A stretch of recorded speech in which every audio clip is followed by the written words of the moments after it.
खबर की ओर आपको लिए चलते हैं। रूस यूक्रेन युद्ध को खत्म करने की तमाम कोशिशों के बीच विभिन्न घटनाक्रम शांति समझौते को लेकर अच्छे संकेत नहीं दे रहे हैं। एक तरफ अमेरिका में यूक्रेन के राष्ट्रपति जेलेंस्की और राष्ट्रपति ट्रंप के बीच गर्मागर्म बहस देखी गई, तो वहीं यूरोपीय देशों ने अपनी बैठक कर यूक्रेन को और सहायता की घोषणा की। इस सब के बीच पिछले कुछ दिनों से अमेरिका और रूस के बीच कूटनीतिक बातचीत पर कहीं न कहीं यूरोप और यूक्रेन की नाखुशी दिख रही है। यह रिपोर्ट देखिए।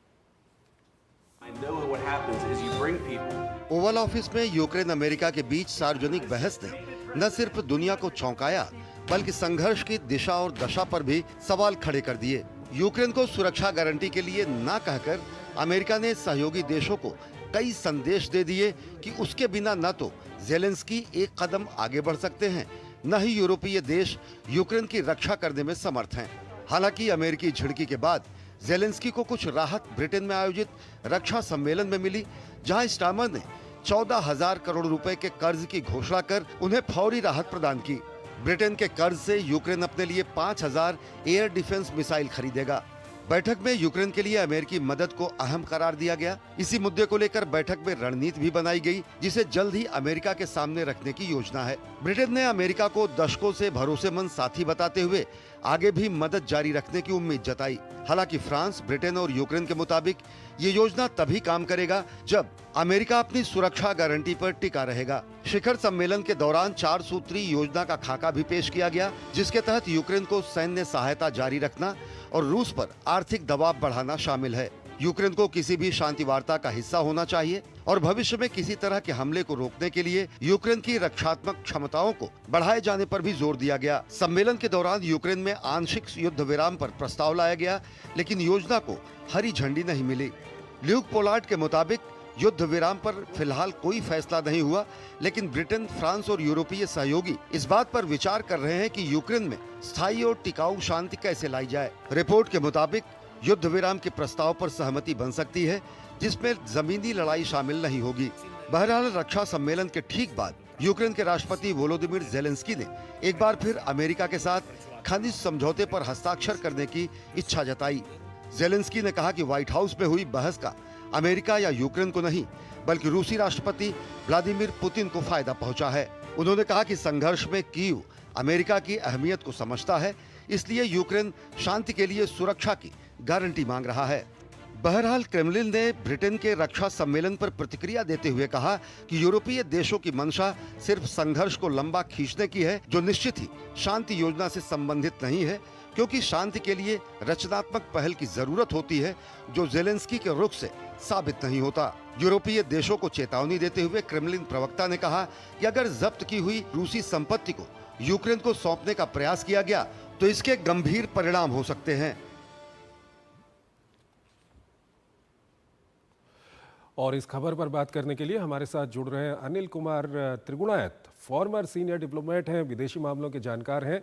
अनिल जी, बहुत बहुत स्वागत है आपका हमारे इस कार्यक्रम में। अनिल जी, पिछले 3-4 दिन में जो कुछ हुआ है, व्हाइट हाउस में क्या हुआ, जेलेंस्की और ट्रंप के बीच में वहां पर क्या हुआ, वो सबने देखा। उसके बाद लंदन में एक बैठक होती है यूरोपीय देशों की, और वहां पर कहीं ना कहीं यूरोप को और मदद देने की बात होती है।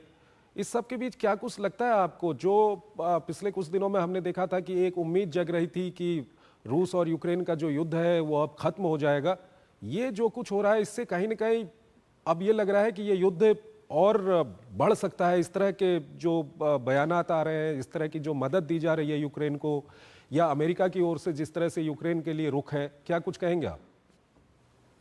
देखिए जोशी जी, मेरा मानना ये है कि हम एक बहुत बड़ा एक चरण देख रहे हैं इंटरनेशनल अलाइनमेंट्स के अंदर।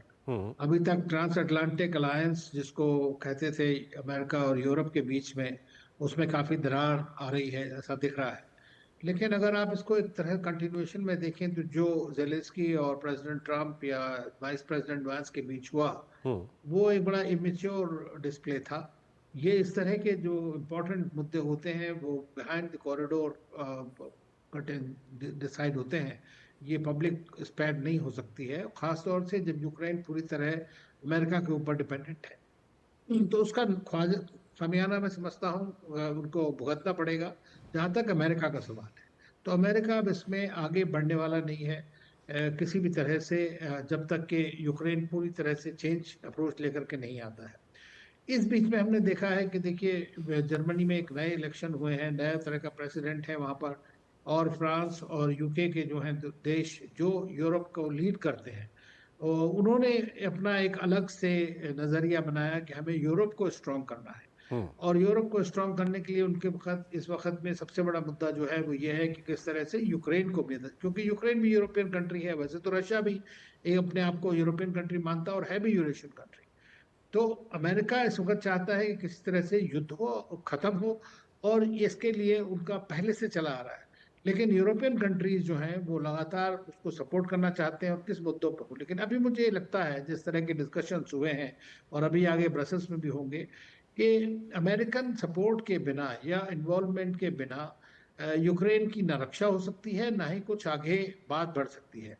सीज फायर के लिए मुझे लगता है कि सब कंट्रीज अब तैयार होंगे धीरे धीरे, और एक तरह से ये होगा कि यूरोपियन कंट्रीज बोलेंगे कि हम अगर आगे कोई झगड़ा होता है तो यूरोपियन कंट्री सिक्योरिटी प्रोवाइड करने की क्षमता रखने चाहते हैं। अमेरिका उसमें मैं नहीं समझता कि एक तरह का अगर आर्बिटर होगा तो वो ये बात को आगे बढ़ाएगा। उसने पहले भी अनिल जी, कहा इस है सब के प्रेसिडेंट बीच ट्रंप ने। एक सवाल ये भी उठता है कि जो अमेरिका का रवैया है वो कहीं ना कहीं प्रेसिडेंट ट्रंप अभी हाल ही में जीत कर आए हैं, उन्होंने अपने लोगों से जो वादे किए हैं वो वादे पूरे करने हैं, तो इंटरनेशनल पोलाइटी से ज्यादा कहीं ना कहीं घरेलू राजनीति हावी नहीं हो रही है इस पर? देखिए, अब प्रेसिडेंट ट्रंप हमेशा से, मैं जहां तक समझता हूं कि वो युद्ध के खिलाफ है। हम्म। बिजनेसमैन है, उनका ट्रांजैक्शन और डील मेकिंग उनका एक हॉबी भी है और एक प्रैक्टिस, उनके एक्सपर्टीज भी है।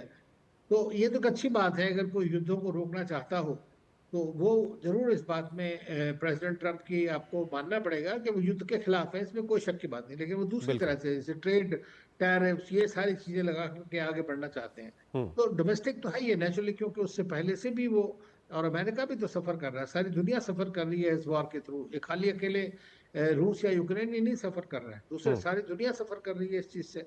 तो वार, युद्ध को कभी ना कभी तो रुकना है। उसको रोकने के लिए कोई ताकत ऐसी बड़ी चाहिए जिसकी गारंटीज हो।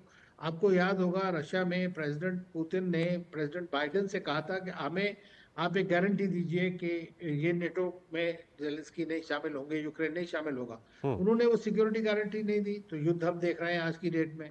अब अगर किसी तरह से सिक्योरिटी गारंटी यूक्रेन मांगता है और उसको यूरोपियन कंट्रीज देते हैं और रशिया एग्री कर जाता है, हम्म।